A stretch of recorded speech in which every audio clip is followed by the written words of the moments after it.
John. Balik lagi di channel Motorpolitan. Kita bahas semua hal yang ada di jalanan metropolitan. Di sini lo bakalan dapat semua informasi yang ada di jalan raya, lalu lintas, dan pokoknya semua tentang berkendara.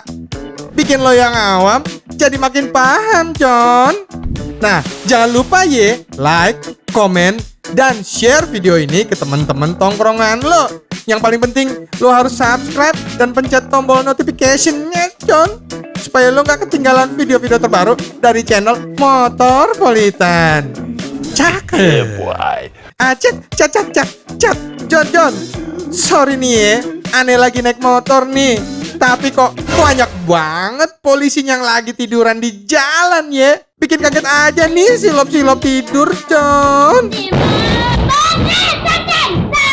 Udah kayak ninja aja gak kelihatan, tiba-tiba ada.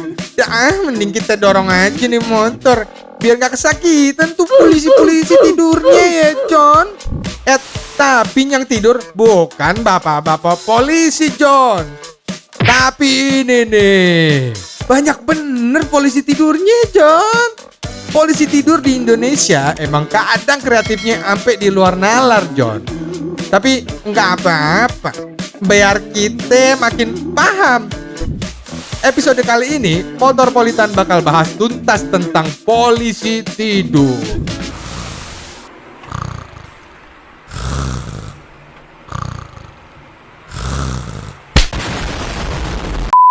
Udah daripada kelamaan opening, sopir baje palanya kejedot.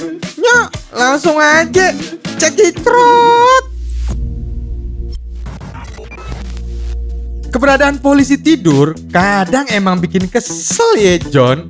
Apalagi yang kayak gini nih. Kalau yang ini sih bukan polisi tidur namanya, tapi sabotase jalan John. Punya masalah apa sih ini yang bikin polisi tidur macam begini? Di jalan sempit lagi.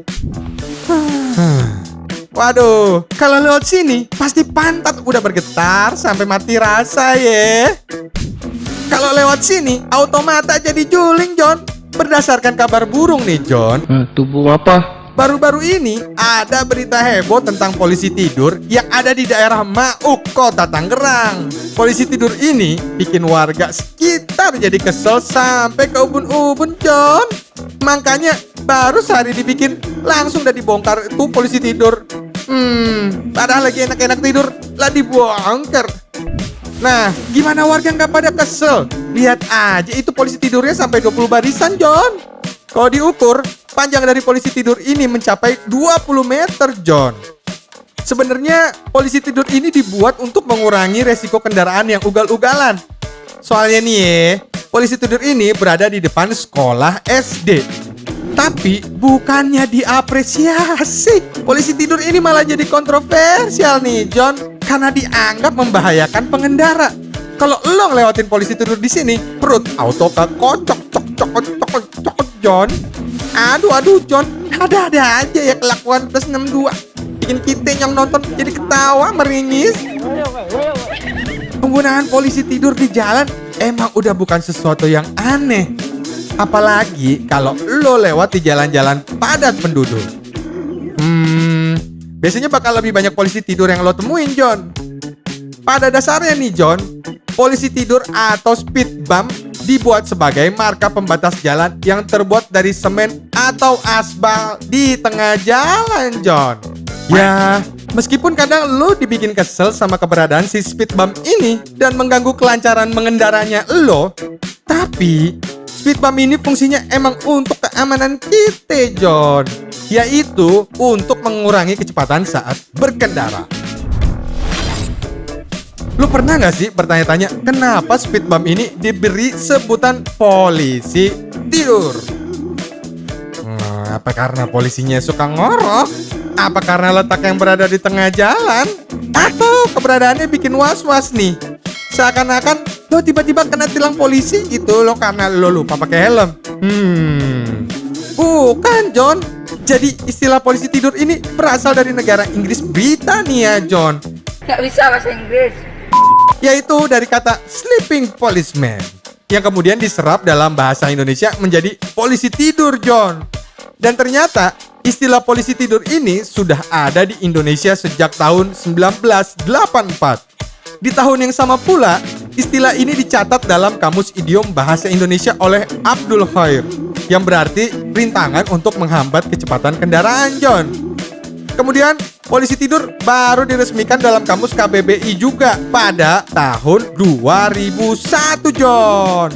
Nah, begitu deh ya perjalanan singkat kata polisi tidur di Indonesia tercinta ini. Kalau polisi tidur, emang boleh kita injek-injek. Tapi beda lagi urusannya sama Bapak Polisi, John. Lo jangan berani-berani nginjek Pak Polisi yang lagi nilang di jalan ya. Bisa runyam dunia lo ntar. John, meskipun kelihatannya sepele, tapi pembuatan speed bump atau polisi tidur ini gak bisa sembarangan dibuat. Bahkan udah diatur dalam Peraturan Menteri Perhubungan Nomor 14 Tahun 2021 tentang perubahan atas PM Perhubungan Nomor 28 Tahun 2018 tentang alat pengendali dan pengaman pengguna jalan yang meliputi 3 macam marka jalan sesuai dengan fungsinya, yaitu speed bump, speed hump, dan speed table. Waduh, apaan tuh? Nggak bisa bahasa Inggris. Tenang aja, sini Motorpolitan kasih paham. Yang pertama adalah speed bump, yang harus terbuat dari bahan badan jalan, karet, atau bahan lainnya yang memiliki kinerja yang sama, John. Nah, ukuran tingginya itu antara 5 cm sampai 9 cm, dengan lebar antara 35 cm sampai 39 cm, dengan kelandaian paling tinggi 50%. Kombinasi warnanya adalah kuning atau putih dan warna hitam ukuran 25 cm hingga 50 cm, John. Speed bump ini banyak dijumpai di jalanan, pemukiman warga, dan jalan-jalan kecil. Yang kedua, ada speed hump, John. Kalau yang ini fungsinya untuk mengatur kecepatan kendaraan pada zebra cross untuk pejalan kaki, John. Bentuknya sendiri lebih lebar dari speed bump. Sesuai aturan, speed hump ini harus berukuran tinggi antara 8 cm sampai 15 cm dan lebar bagian atas antara 30 cm sampai 90 cm dengan kelandaian sekitar 15%, John. Yang ketiga, ada yang namanya speed table. Yang ini fungsinya untuk jalan yang lebar, John, seperti penyeberangan jalan dengan laju kecepatan maksimal 40 km per jam. Biasanya sih, speed table ini sering ditemui di jalanan menuju gerbang jalan tol, John. Nah, speed table ini memiliki ukuran tinggi 8 cm sampai 9 cm dan lebar bagian atas sekitar 660 cm dengan kelandaian paling tinggi 15%, John. Sampai sini aja deh pembahasan kita di episode kali ini. Jangan lupa untuk like, komen, share video ini ke teman-teman tongkrongan lo, John. Udah deh, kita tutup pantun. Mulek sambil hijau sambil tiduran. Subscribe-nya channel Motorpolitan.